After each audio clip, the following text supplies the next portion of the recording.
The dread of advancing cholera, with the guilty knowledge of the harvest field that awaited the plague in New York slums, pricked the conscience of the community into action soon after the close of the war.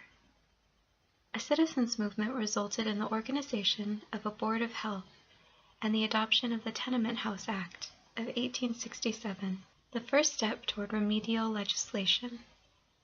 A thorough canvass of the tenements had begun already in the previous year, but the cholera first, and next a scourge of smallpox, delayed the work, while emphasizing the need for it, so that it was 1869 before it got fairly underway and began to tell. The dark bedroom fell under the ban first. In that year, the board ordered the cutting of more than 46,000 windows in interior rooms, chiefly for ventilation, for little or no light was to be had from the dark hallways. Air shafts were unknown. The saw had a job all that summer.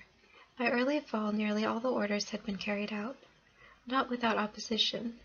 Obstacles were thrown in the way of the officials, on the one side by the owners of the tenements, who saw in every order to repair or clean up only an item of added expense to diminish their income from the rent; on the other side by the tenants themselves, who had sunk, after a generation of unavailing protest, to the level of their surroundings, and were at last content to remain there.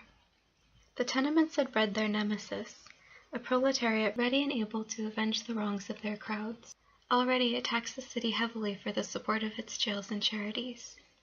The basis of opposition, curiously enough, was the same at both extremes. Owner and tenant alike considered official interference an infringement of personal rights and a hardship. It took long years of weary labor to make good the claim of the sunlight to such corners of the dens as it could reach at all. Not until 5 years after did the department succeed at last in ousting the cave dwellers and closing some 550 cellars south of Houston Street, many of them below tidewater, that had been used as living apartments. In many instances the police had to drag the tenants out by force. The work went on, but the need of it only grew with the effort. The sanitarians were following up an evil that grew faster than they went.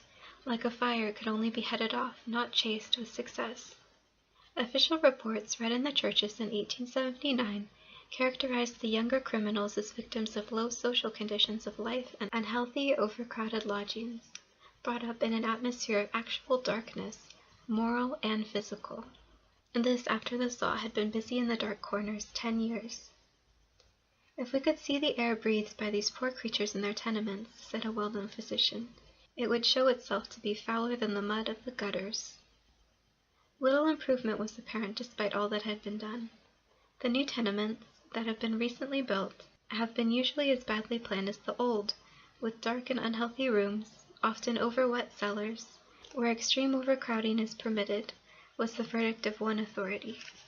These are the houses that today perpetuate the worst traditions of the past, and they are counted by thousands. The 5 Points had been cleansed, as far as the immediate neighborhood was concerned, but the Mulberry Street Bend was fast outdoing it in foulness not a stone's throw away, and new centers of corruption were continually springing up and getting the upper hand whenever vigilance was relaxed, for ever so short a time. It is one of the curses of the tenement house system that the worst houses exercise a leveling influence upon all the rest, just as one bad boy in a schoolroom will spoil the whole class. It is one of the ways the evil that was the result of forgetfulness of the poor, as the Council of Hygiene mildly put it, has of avenging itself. The determined effort to head it off by laying a strong hand upon the tenement builders that had been the chief business of the Health Board of recent years dates from this period. The era of the air shaft had not solved the problem of housing the poor, but it had made good use of limited opportunities. Over the new houses, sanitary law exercises full control, but the old remain. They cannot be summarily torn down, though in extreme cases the authorities can order them cleared. The outrageous overcrowding, too, remains. It is characteristic of the tenements. Poverty, their badge and typical condition, compels it. All efforts to abate it result only in temporary relief. As long as they exist, it will exist with them, and the tenements will exist in New York forever. Today, what is a tenement? The law defines it as a house occupied by 3 or more families, living independently and doing their cooking on the premises. or by more than 2 families on a floor, so living and cooking and having a common room right in the halls, stairways, yards, etc. That is the legal meaning, and includes flats and apartment houses, with which we have nothing to do. In its narrower sense, the typical tenement was thus described when last arraigned before the bar of public justice.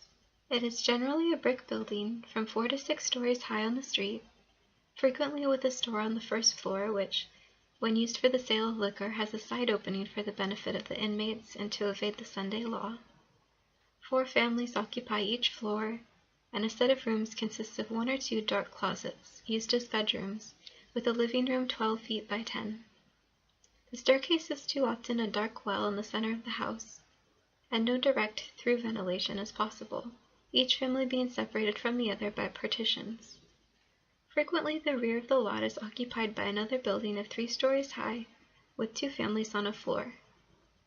The picture is nearly as true today as 10 years ago, and will be for a long time to come. The dim light admitted by the air shaft shines upon greater crowds than ever. Tenements are still good property, and the property of the poor man his destruction. A barrack downtown where he has to live because he is poor brings in a third more rent than a decent flat house in Harlem. The statement once made a sensation that between 70 and 80 children had been found in one tenement. It no longer excites even passing attention when the sanitary police report counting 101 adults and 91 children in a Crosby Street house, one of twins, built together. The children in the other, if I'm not mistaken, numbered 89, a total of 180 for 2 tenements. Or when a midnight inspection in Mulberry Street unearths 150 lodgers sleeping on filthy floors in 2 buildings. Spite of brownstone trimmings, plate glass, and mosaic vestibule floors, the water does not rise in summer to the 2nd story, where the beer flows unchecked to the all-night picnics on the roof. The saloon with a side door and the landlord divide the prosperity of the place between them, and the tenant, in sullen submission, foots the bills. Where are the tenements of today? Say rather, where are they not?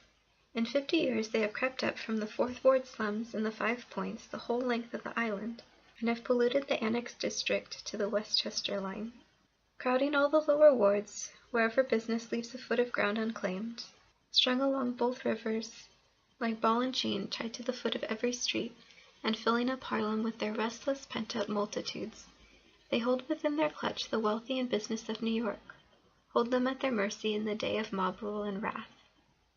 The bulletproof shutters, the stacks of hand grenades, and the Gatling guns of the sub-treasury are tacit admissions of the fact and of the quality of the mercy expected. The tenements today are New York, harboring 3/4 of its population. When another generation shall have doubled the census of our city, and to that vast army of workers, held captive by poverty, the very name of home shall be as a bitter mockery. What will the harvest be?